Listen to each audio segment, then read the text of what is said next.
Before এর প্রথম অংশ পাস্ট পারফেক্ট টেন্স এবং পরের অংশ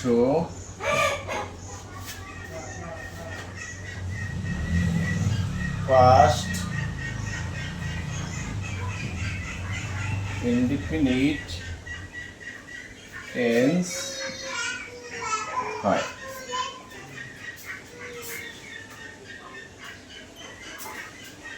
যেমন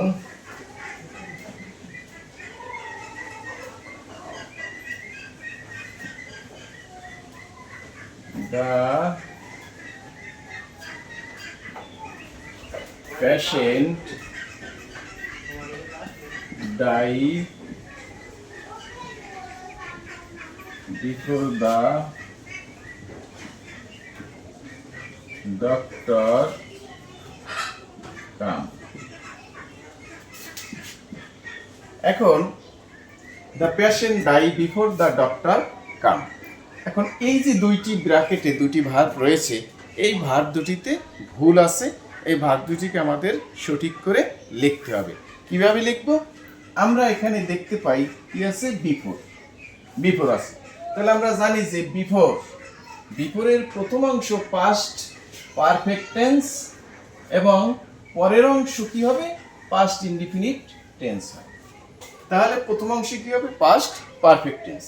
তাহলে বিফোরের প্রথম অংশ করতে হবে পাস্ট পারফেক্ট। তাহলে পাস্ট পারফেক্টের গঠন কি, সাবজেক্ট প্লাস হ্যাড প্লাস মূল ভার্বের পাস্ট পার্টিসিপেল। তাহলে দাঁড়াবে কি, দ্য প্যাশেন্ট হ্যাড ডাইড, অর্থাৎ সাবজেক্ট প্লাস হ্যাড প্লাস ভার্বের পাস্ট পার্টিসিপেল, পাস্ট পারফেক্ট। তারপরে আসবে বিফোর পরেরটা হবে কি, পাস্ট ইনডিফিনিট।